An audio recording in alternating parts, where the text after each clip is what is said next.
ṣe rí pé ó ń tàn, ṣe rí pé náà yẹn ń tàn.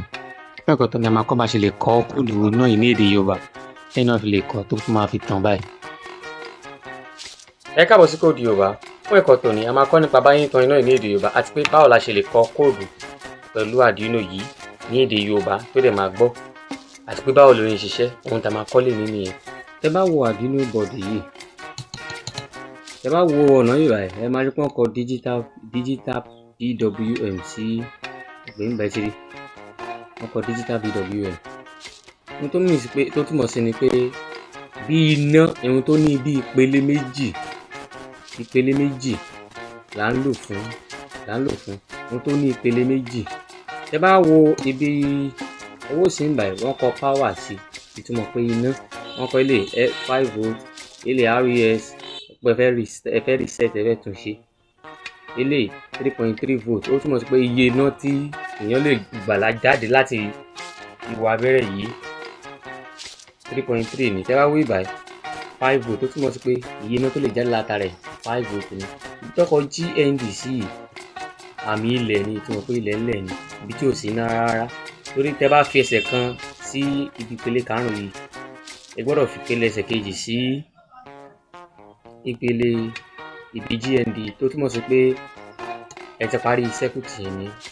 Tẹ bá wo ibi ìbá wọn kọ analog in ẹ bá rí A0, A1, A2, A3, A4, A5 ibi tó túmọ̀ sí ni pé àwọn ibi ìbáyìí ẹ máa fi ń gba àwọn àmọ̀ràn láti bóyá sensor tàbí ohun tó bá ń gbé àmọ̀ràn wọlé ní irú ìpele tó ṣe kò dúró ní ìpele kan.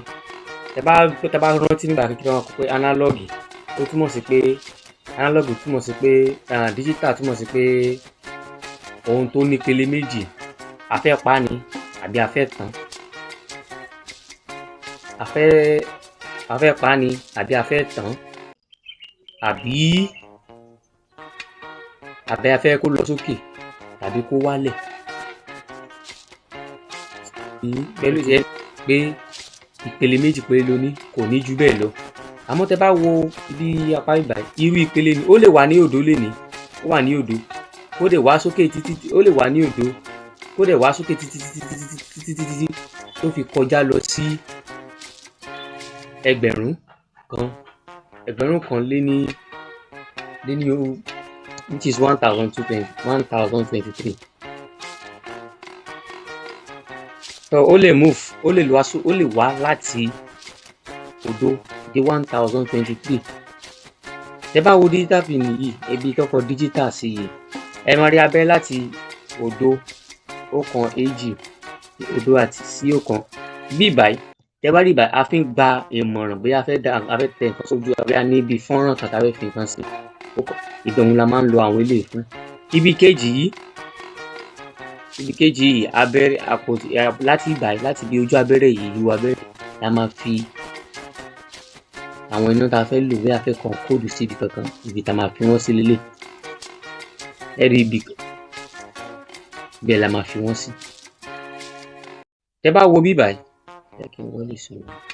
Tẹ bá wo ibi báyìí ẹ máa rí bí báyìí bí a fẹ́ tún bí a ti tẹ kóòdù sí ẹ ti kọ kóòdù sí kò wá sí nǹkan tẹ fẹ́ ẹ lè tún ìbáyìí tẹ̀ ẹ bá tẹ bọ́tìnì yìí ẹ lè tún tẹ̀. Ibi báyìí la fi ń fi wáyà yìí tẹ́lẹ̀ tó ń wọ́n jáde wáyà yìí ẹrú ẹnu àkọ́kọ́ ẹnu àkọ́kọ́ ilé lè wọ ẹ̀gbẹ́ láptọ̀pù yín ẹnu méjì ilé ló máa wọ ọ̀pẹ̀ Arduino ẹ kì í fi sí lára ẹrù ṣẹ́ ti rí báyìí.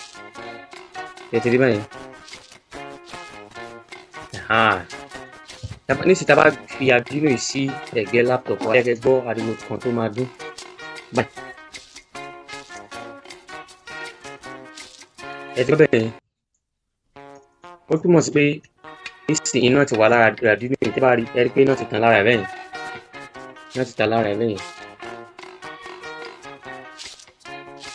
Tẹ bá wo ibi àwọn ọwọ́ abẹ́rẹ́ yìí ẹ máa rí pé ibi 13 tẹ bá wo ibi 13 yìí tẹ́ bá ti ń kọ kóòdù dé ibi ìpele kan ẹ lè lo ìpele kẹtàlá yìí mọ́ torí nísìn ó túmọ̀ sí pé iná ni àti pé aago ló ń bá ṣiṣẹ́. Aago yẹn lélẹ̀ aago ló ń bá ṣiṣẹ́. Nísìn báyìí la ṣe lè fi iná wa sí ara Arduino wa. Tẹ́ bá wo ibi iná yìí ẹ máa rí pé ẹsẹ̀ kan gùn jù kan lọ. Ẹsẹ̀ tó gùn jù ẹsẹ̀ ọ̀tún yìí tó gùn ó túmọ̀ sí pé ibẹ̀ lọ̀tún wà. Ibi kejì yìí tí ó gùn tó yìí ẹ ti rí bẹ́ẹ̀ ṣẹ́rí. Ibi ẹsẹ̀ yìí ibi tó gùn yẹn lẹsẹ̀ ọ̀tún, ibi tí ó gùn yìí lẹsẹ̀ òsì. A máa mú kúrò, a máa fi tẹ́ bá wo bí ojú kíní dáadáa. Tẹ́ bá wo ojú ẹ̀ dáadáa báyìí sìn. Tẹ́ bá wo ojú ẹ̀ dáadáa nísìn ìpele kẹtàlá la fẹ́ fi abẹ́rẹ́ yìí sí.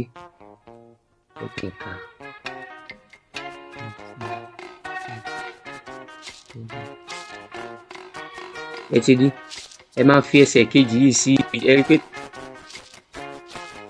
tẹ́ bá wo kíní dáadáa, tẹ́ bá wo Arduino dáadáa, ẹ máa rí pé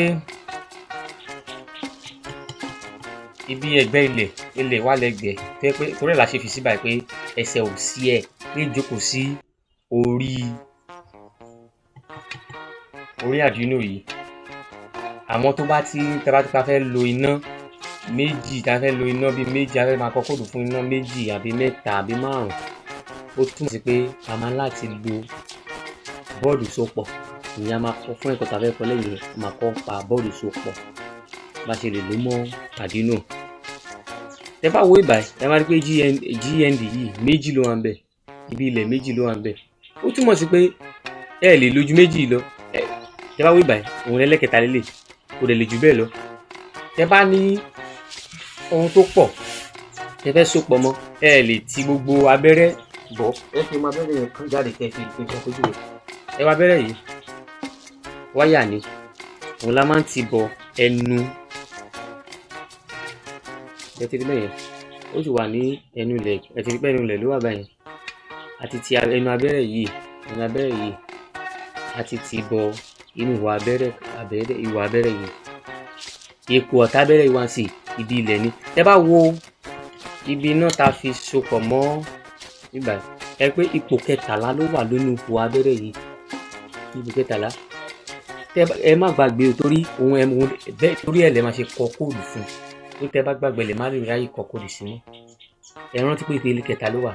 Torí ó máa wúlò nínú kóòdù àwọn akẹ́kọ̀ọ́ kóòdù yín. Ẹ ká lọ kọ kóòdù wa báyìí. Tẹ́ bá rí pé mọ báyìí ẹ máa ṣe gba láìbírì fún ìpele tàfẹ́ bọ́ sí ìpele tàfẹ́ bọ́ sí mọ bá ṣe máa gba láìbírì yín. Fídíò mi àkọ́kọ́ ẹ lọ wò ẹ lọ gba kí wọ́n bá ṣe ń gba láìbírì.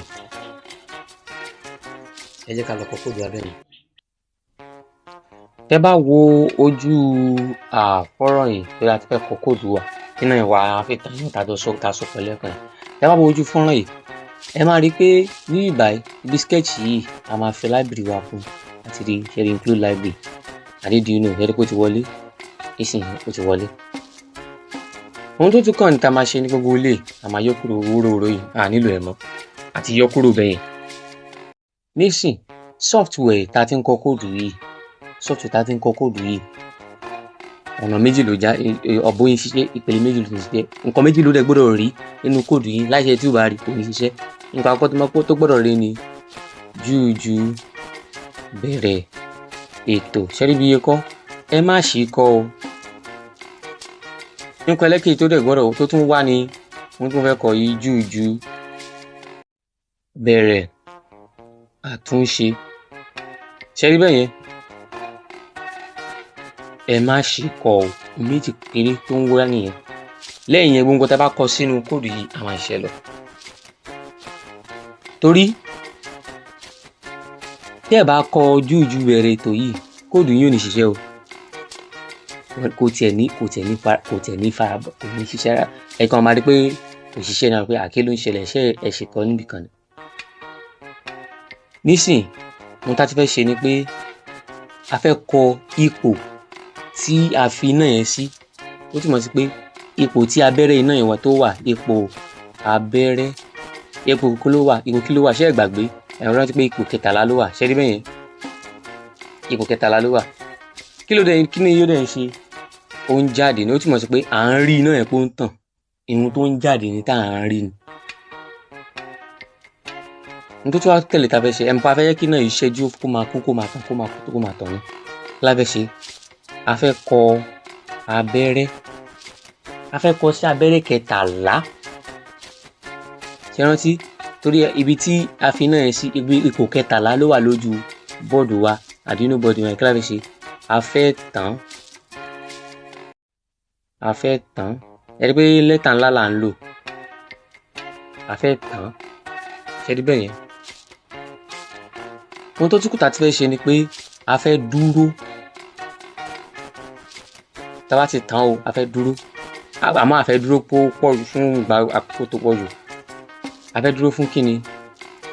1000 ìṣẹ́jú pérése. Ohun tí kíni? Tẹ́ bá wò dáadáa, 1000 ìṣẹ́jú pérése ló wà ní ìṣẹ́jú ráńpẹ́ kan. Torí ẹ rí bẹ́ẹ̀ yẹn, 1000 ìṣẹ́jú pérése ló wà ní ìṣẹ́jú ráńpẹ́ kan. Tó túmọ̀ sí pé tá a bá ní kó dúró fún 1000 ìṣẹ́jú pérése o, 1000 ìṣẹ́jú ráńpẹ́ kan la ní kó dúró nìyẹn. Ẹ rí bẹ́ẹ̀ yẹn, a máa ní a fẹ́ kọ abẹ́rẹ́. Ṣé rí bí kọ́? Ìkẹtàlá o, nǹkan la fẹ́ ṣe sí o. A kàn sọ fún pé ìgbówó kẹtàlá tá à ń kọ sí pé abẹ́rẹ́ kẹtàlá ló wà o. Kí la fẹ́ ṣe sí? A fẹ́ pa. Ẹ rí bẹ́ẹ̀ yẹn, ẹ rí pé ó kú.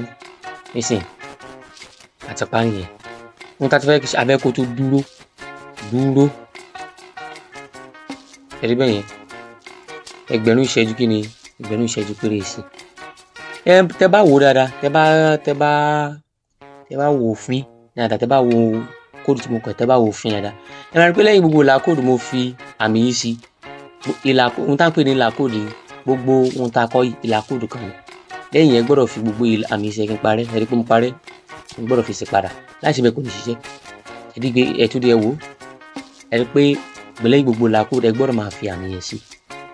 Torí gbogbo kóòdù téèyàn bá kọ ló lófin. Òfin tá gbọ́dọ̀ tẹ̀lé lélẹ̀ kó bá lè ṣiṣẹ́. Ṣé rí bẹ́ẹ̀ yẹn? Nísìn àti kọ́ tán, ẹ kí n tún ṣàlàyé lẹ́ẹ̀kan sí kó bá lè wẹ̀. Àkọ́kọ́, àwa sí sketch báyìí. A ti lọ sí include library, àmú library wà wọlé. Ṣé rí bẹ́ẹ̀ yẹn? Tí bá tẹ̀ ó máa wọlé.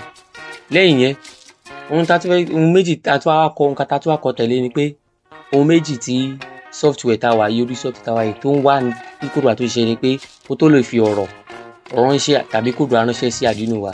Ohun méjì tó ń wá ní júùjú bẹ̀rẹ̀ ètò yìí àti júùjú bẹ̀rẹ̀ àtúnṣe.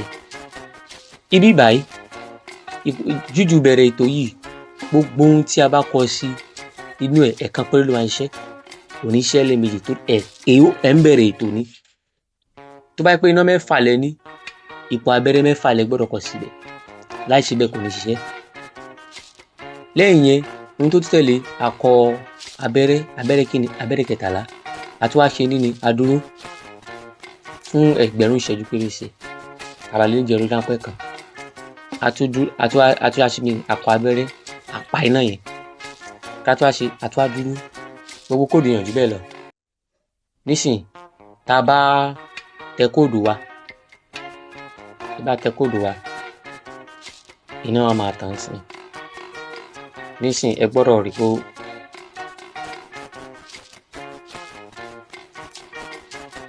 ẹ rí pé ó ti ń lọ.